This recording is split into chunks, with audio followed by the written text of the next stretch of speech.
Assalamualaikum warahmatullahi wabarakatuh. Dalam hari-hari ini kita disibukkan dengan Pilpres, pemilihan presiden. Dan bahkan kita dibingungkan bagaimana cara memilih calon presiden yang baik untuk memimpin Indonesia bisa mengantarkan Indonesia menjadi negara baldatun thayyibatun wa rabbun ghafur.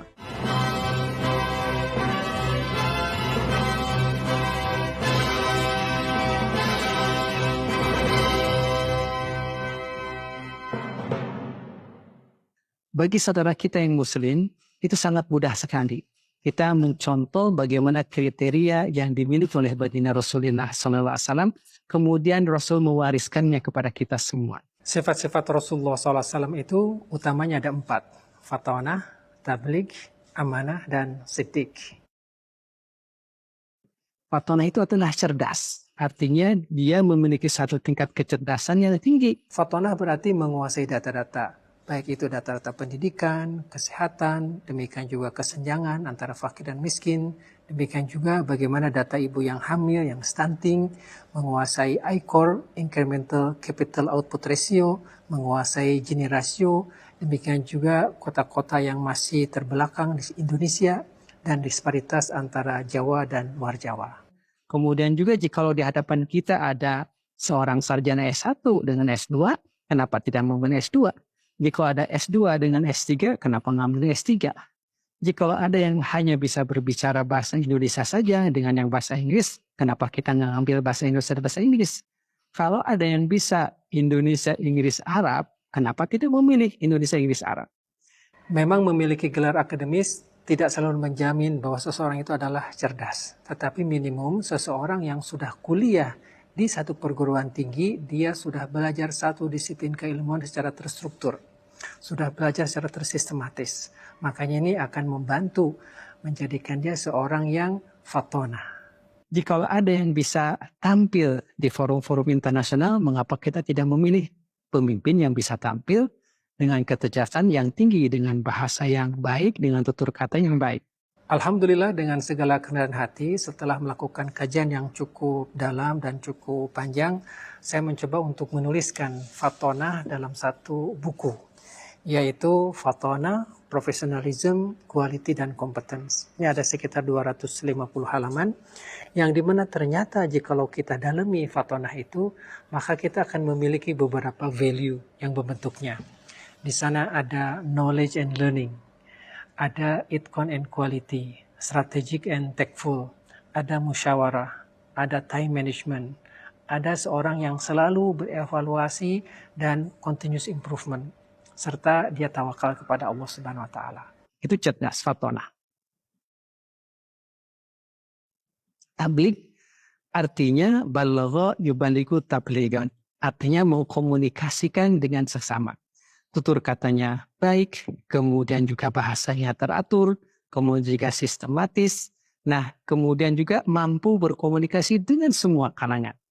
Itu yang dicontohkan oleh baginda Rasulullah SAW dengan anak yatim, dengan piatu, kemudian juga dengan orang tua, dengan nenek-nenek, semuanya disampaikan oleh baginda Rasulullah SAW dengan baik. Nah, kita mencari pemimpin yang tutur katanya baik, yang menjelaskan masalah yang pelik tentang kebangsaan dengan baik. Karena apa?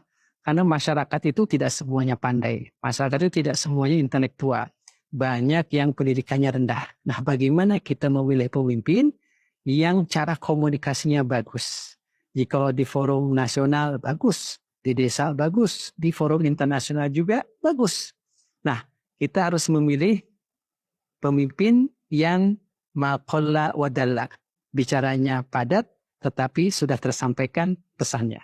Setelah melakukan kajian yang lebih dari 1 tahun, saya mencoba untuk menuangkan konsep tabligh menjadi satu buku yang tebalnya hampir sekitar 300 halaman.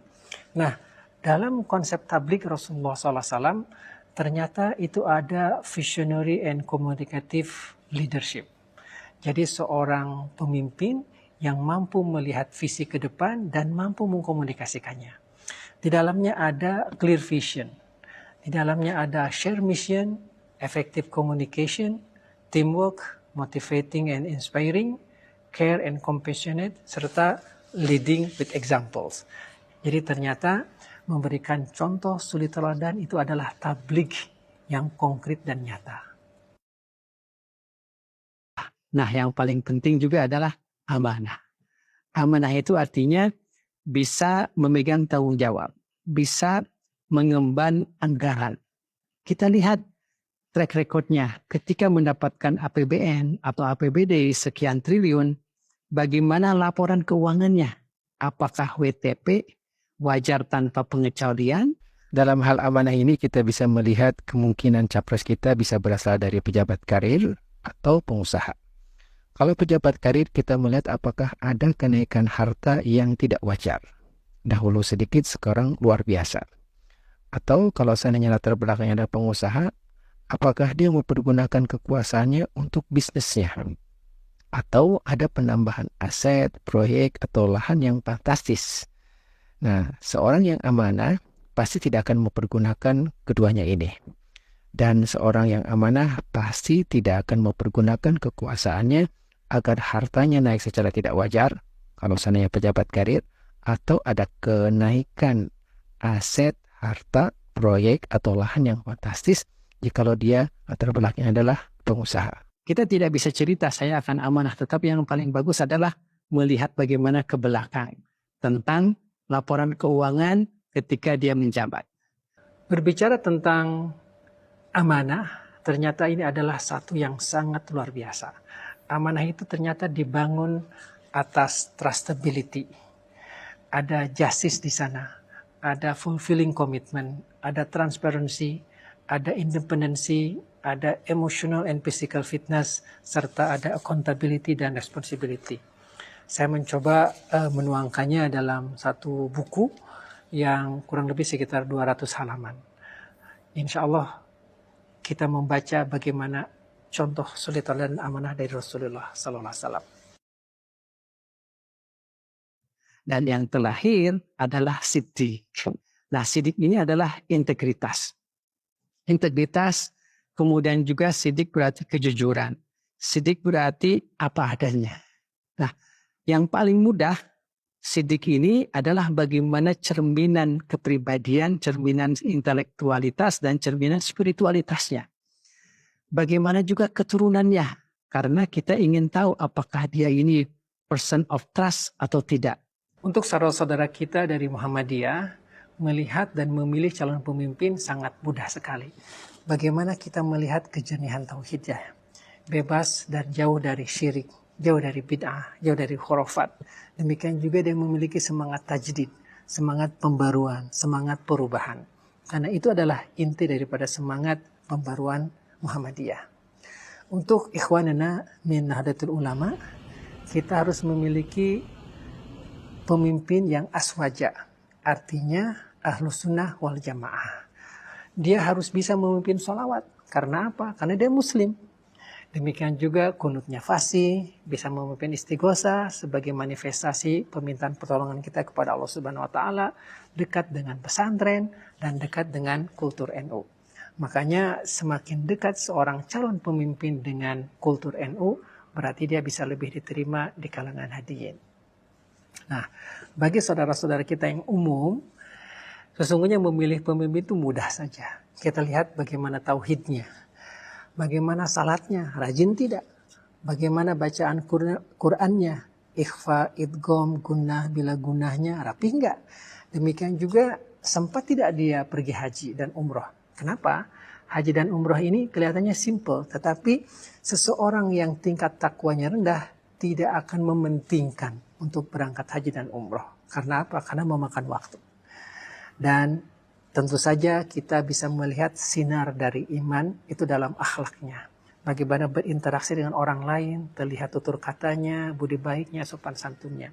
Dari situlah kita akan melihat calon pemimpin kita. Dan alhamdulillah setelah melakukan kajian yang cukup lama, saya mencoba menuangkan konsep tentang siddiq menjadi personal excellence.